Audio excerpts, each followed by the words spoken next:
So custom IHS versus direct die cooling, that's the topic of this video. So you saw what happened with the delidding process of the 9900K. We saw that you can maybe gain 1 to 2 or even maybe few degrees, I mean in temperatures, but other than that the overall conclusion was that the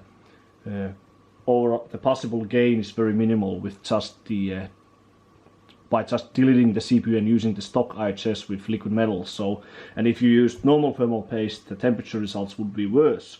So remember that. So you can only gain anything by using liquid metal. So now we will be testing the direct die solution on the CPU. So and I will test the custom IHS after that, and I will just wrap the results in a conclusion at the end of this video.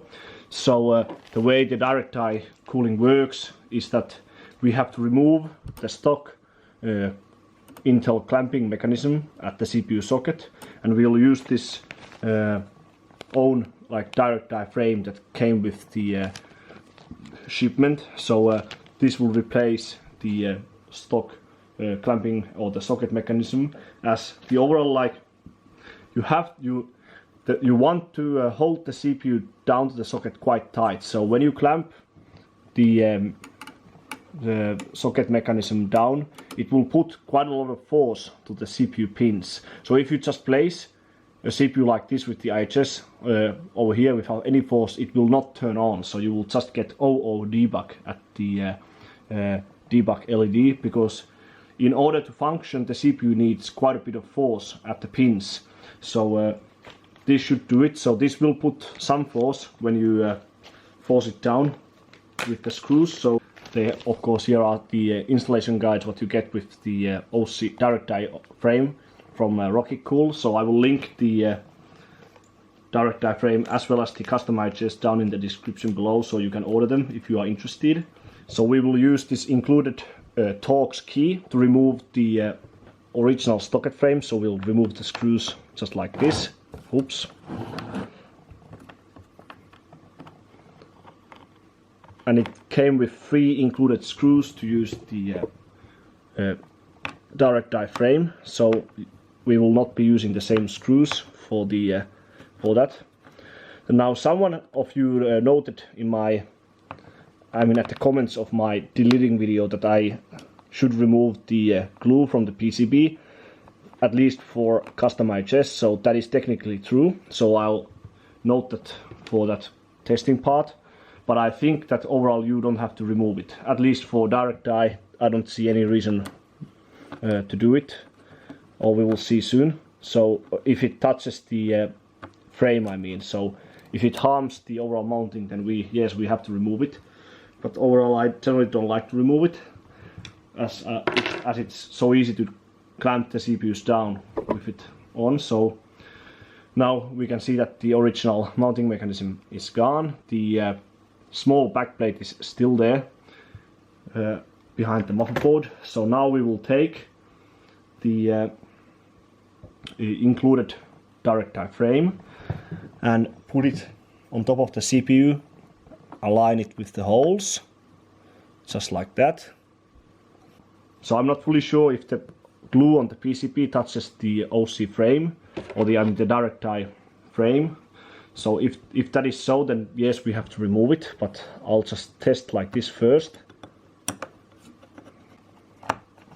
And also, if you decide to use this yourself, you have to bear in mind the mounting of your cooler. Like if it's a CPU water block, as I would assume, you have to check for the actual mounting. So a normal mounting will not work with this usually.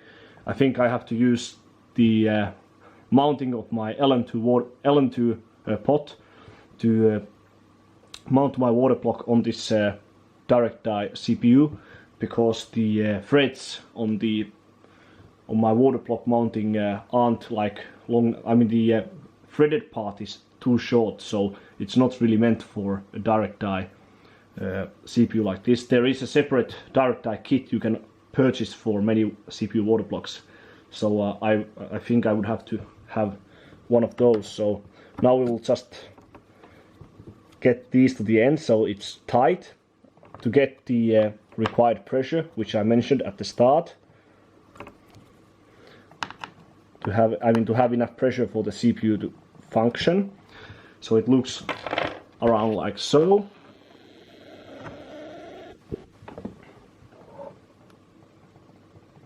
Yeah, I'm not fully sure about the level on the CPU, so I'll now check to I'll do a test mount with this and see if it's mounted correctly. So it is technically true that the glue might touch the frame too early, and that prevents that the frame doesn't get down enough, which could harm the overall mount on the die. And when it comes to the actual contact, you need to use liquid metal again to have any like real gain. If you use a normal thermal paste, it's likely that the end result will be worse again compared to the stock CPU with the indium solder. So there's that. But now I'll do a test mount with the water block. Alright, so I was correct. So you have to remove the original glue on the CPU PCB with this direct die frame. So it does touch the direct die frame so that it sits a bit too high. So the water block is not touching the actual die properly. So I will do that now. And also the good thing is that you get this small set of washers and so on with the direct die, so you can use these washers to make your stock CPU cooler mounting a bit more versatile. So you can put one washer on each of these mounting screws, so then you can use the normal mounting gear so that it sits on the die tight enough. So you don't have to buy a separate mounting kit. So that way it's good. But so now I will take the frame off and I will remove the glue on the PCB and I'll put this back on.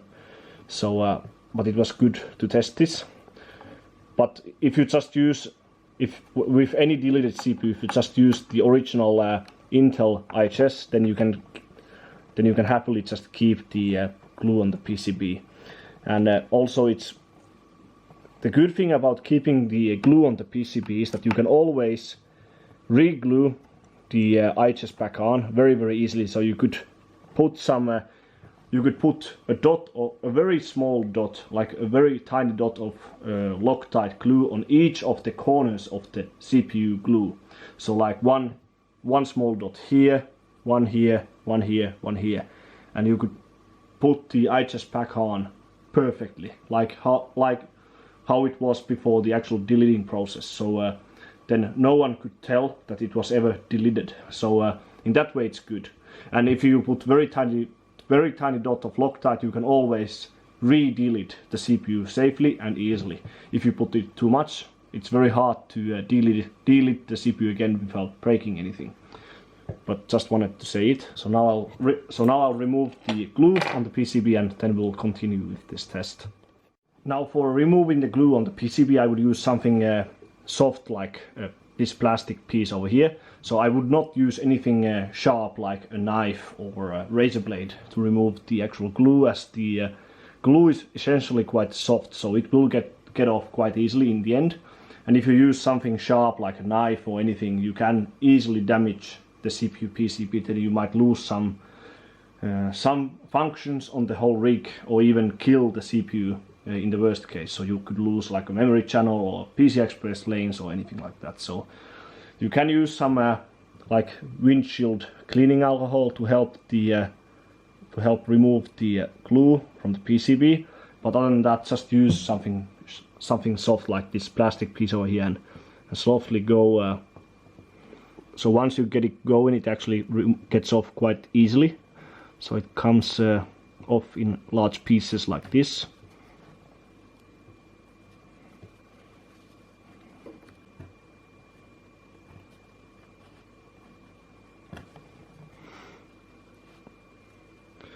So thanks to someone commenting on my previous video. So yes, you have to remove this for direct die and custom IHS. Well, not all custom IHS need this removed, but yeah, well, it certainly makes it a lot more certain. So once you get to this stage, then just keep going until the whole all the small bits of the glue are gone, as we want them gone. So we just want to have like very bare and clean PCB. So I think that looks alright. So it is pretty much gone from the PCB. There are some visible spots where you can see that the glue has stayed on. So now we can put the direct die frame back, and we can see that it sits much lower now. So yeah, you do have to remove the glue for this. So sorry for my end. So just remove the glue if you use anything else but the stock Intel IHS. So all the 3 screws in place. Now we can, it's best not to over tight any of them, just make sure that they are tight and do them in order like this. So don't screw any of the screws down immediately to the end, just do them in like step by step. So now if you look carefully, you can easily see that the die sits much higher than in the previous attempt. So now we can just check that the liquid metal is okay, and now I'll go back and I'll put the CPU water block on this 9900K. So now we can see the motherboard mounted on this Phobia bench table. So now you just put the water block on as you would normally. Just make sure that the whole, that the surface of the water block is clean. So you can utilize the included washers on each of the mounting screws, just like this. So you get 8 of those smaller ones in total and 4 of the bigger ones. So these can compensate the lack of IHS when it comes to the overall height of the CPU. So now you will just put the screws and the thumb nuts like you would normally, and just mount, and then just tighten the CPU water block down. So that should help, and make sure that you don't have to buy a separate direct die cooling kit for your water block. Okay, so now I'm in the OS at the same 5.3 GHz with 1.375 set vcore. So we can do a test run in Cinebench. So the K-type thermocouple is reading around the same temperatures as in my delidding video, so spot on 22 degrees or 22.1. So let's start this. So yeah, we can see that now the temperatures are actually a bit better compared to the just the pure delid result one. So the temperatures of the stock Intel indium solder were like 77 degrees for the indium solder and 75.1 for the delidded with liquid metal conductor node. So now the average is like maybe 68. So that is around 10 degrees better than the Intel one, so the indium solder one, and like 7 degrees better than the just the delidded with liquid metal. So there's like a significant gain when it comes to temperatures. So we can clearly say from the get-go that if you are going to delid a soldered CPU like the 9900K, you should just get the direct die frame from the get-go as well. Of course, I still have to compare this to the Custom IHS, but I'm almost sure, like 99% sure, that the direct die is better than the Custom IHS, just because Custom IHS has 2 layers of thermal paste, whereas this has only 1. So this only has the liquid metal between the die and the water block, and with Custom IHS you have the liquid metal between the die and the IHS, and then conventional thermal paste between the IHS and the water block. So I'll mark this down, and then I'll just run the Prime 95 26.6 as well to add it to the comparison. Then I'll test the Custom IHS. Well, this definitely looks interesting. So now I'm running the same Prime 95 26.6 at 5.1 gigahertz, just in like my just like in my delid video. So, but now none of the cores are exceeding 80 degrees. The hardest core at the moment is 75. So when we remember the results, 83 versus 82.5, this is clearly better. So can say it from the get-go. So this is definitely much better. So at the moment the average is around like 72 degrees. So that is 10 degrees better than the previous one. So yeah, looks really nice. Alright, so on to the conclusion.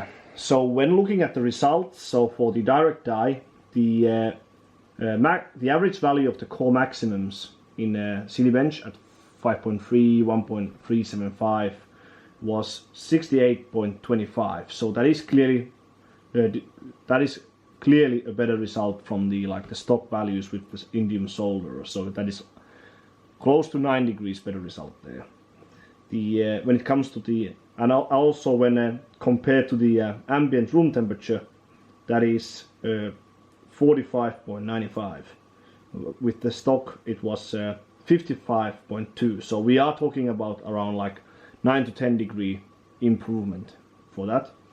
Then for the Prime 95, 26.6 at 5.1 and exactly the same vcore, we are talking about 74.125 degrees. That's the average value of the core maximum. So that clearly went down by quite a bit. So the with the CPU at stock with indium solder, I mean, the result was 83 degrees and 60.8 when looking at the difference to room temperature. So the gain there was 10.4 degrees almost. Then the Custom IHS, it went exactly as I expected. So the Custom IHS from Rockitcool, it placed between the direct die cooling and the stock, or well, you could almost say that the stock results, so with indium solder as well as the delidded with just liquid metal, they were so close, so you could almost say that they were nearly identical, well, almost identical. So with the Custom IHS, the average value of the core maximums at 5.3 at 5.3 GHz with 1.375 vcore was 72.75. So it's 4.5 degrees more than with direct die, and when comparing to ambient room temperature, that is 50.75. So it went up almost 5 degrees when looking at the ambient temperature comparison. And for Prime 95, the result was 79.125, and delta temperature to ambient room temperature was 55.825. So the gain with the Custom IHS from the original stock before delid result was around 5 degrees, and 4.5 when comparing to the just delided with liquid metal. So that is not that big gain. So we could draw a conclusion that if you delid and use direct die cooling, then the whole process is definitely worth the money and effort. Anything you do that gives you like 10 degree improvement in core temperatures is usually worth it. The overall gains with the Custom IHS weren't that dramatic, so it is not enough, as considering the Custom IHS, they usually cost as much as the direct die kit. So if you decide to delid your 9900K or well any CPU eventually, then I would happily recommend the direct die solution, because that removes one layer of thermal paste, and it definitely has better thermal performance than Intel IHS or any Custom IHS generally. So when we are looking at around like 10 degree improvements from the stock situation where we started at, so the Intel IHS with indium solder between the die and the IHS, that is a lot. And I also tested how much I could lower the voltage for 5.3 GHz Cinebench, and I managed to drop the voltage requirement for that given clock speed in Cinebench from 1.375 to 1.335. So that is 45 millivolt drop in voltage requirement. So that is a lot if you ask me. It could sometimes mean 100 megahertz extra in a call speed that you can achieve. So that is a lot if you ask me. It is not that much compared to what we saw with CPUs with conventional thermal paste between the die and the IHS, but that is still quite a lot.